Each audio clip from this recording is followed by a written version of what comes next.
Hi, this is Shilpa here.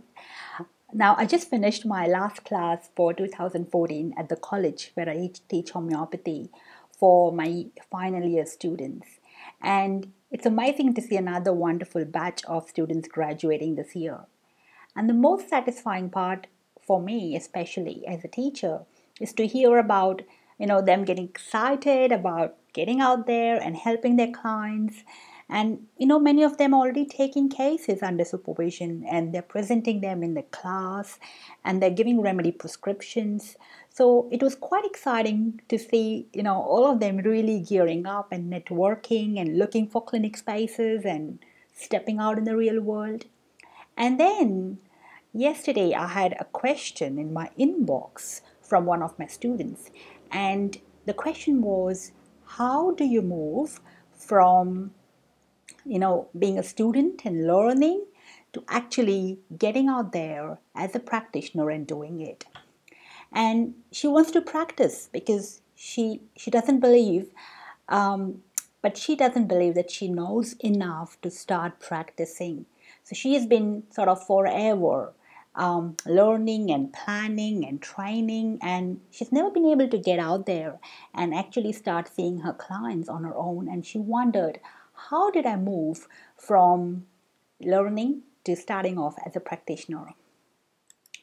So I think that is a great question for me because I was a lot like her. And I'm one of those practitioners who is more of a learner and a researcher, a fact finder, than someone who just, steps out there and really dives right into it. So it's like I'm not one who can just jump and start firing.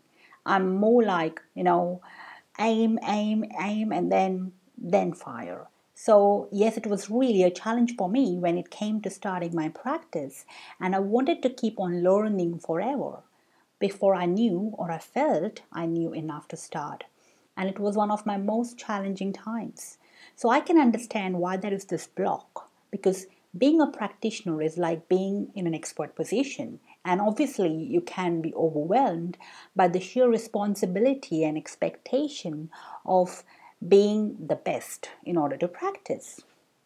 So, but the beautiful thing is, and that's what I've realized over the years, and one of my favorite quote is that you don't have to be great to start, but you become great once you start.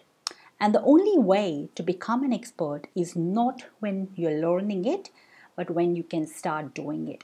And I'm a big fan of getting out there and doing it because when you start, you're not going to get tons of patients. I mean, you won't find the first day you step in there and patients are waiting for you right from day one. You get one patient at a time and then you slowly build over time. And the truth is, no matter how well you know your remedies, your patients will never tell you the symptoms you want to hear from your books. So, and your first case taking will be a disaster. I mean, your first prescription will fail. And in fact, it is not until a few failed prescriptions that you start finding your feet. So that's just the way it is. And so just get out there and get those first few prescriptions out of your way and then move on to the next one. And that's the way to do it. And that's the way to start. So, and that is the way every expert starts. I mean, go through that phase of the first and gradually you start sinking in and starts, homeopathy starts sinking in for you. So just start with any type of case. It could be an acute case or chronic case, little adults, little children, adults. And the whole idea is to take yourself out there and start making those mistakes and keep making those imperfect prescriptions because trust me, your patients are your best teachers and they give you instant feedback. So you are on your toes and you improvise, you retake, you adjust your secondary prescriptions and you get better and better at it. So the best part is when you start, you get very, very, very few patients. So you get all the time in the world to fine tune. You can do your research, you can do your due diligence in every case. And then we have such a wonderful community here. I mean, you can ask your mentors, you can discuss with your colleagues, and that's quite critical. And the homeopathy network is such a vibrant community.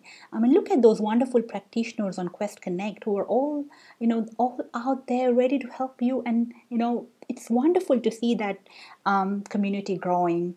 And then there are so many new students out there who were out, asking for help, and practitioners giving their time to actually help them. So you have this vibrant online community which you can really tap into.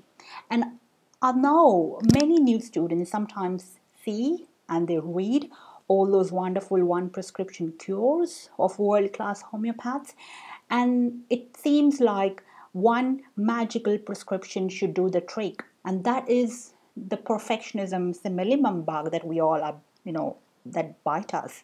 So one of my members in the homeopathy community wrote to me just after I released my last blog about the trauma case. And she said, it's amazing and it's inspiring and it seems so easy when you do it, Shilpa, but I could not have done it. I would never ever have found Oinanthe or the umbilical family. And let me tell you something. The most important thing was it was not my first case. That case was taken after 7 long years of full-time homeopathic medical practice. So that little success was a cumulative effect of having made hundreds of mistakes in similar trauma cases throughout my journey. So, I've had countless cases where arnicas and calendulas did not work. So it forced me to look outside the box and continue to research and experiment. So when this case came along, I was ready for it. And that's the reason I could pick that family and that remedy in that particular case. I could never ever have learned that by simply reading loads of Matra Medica books. I had started doing and I had failed, and that's what made it happen. So you just do it and you make those wrong prescriptions until you get that breakthrough, and then I promise you, you will never miss that remedy in your practice.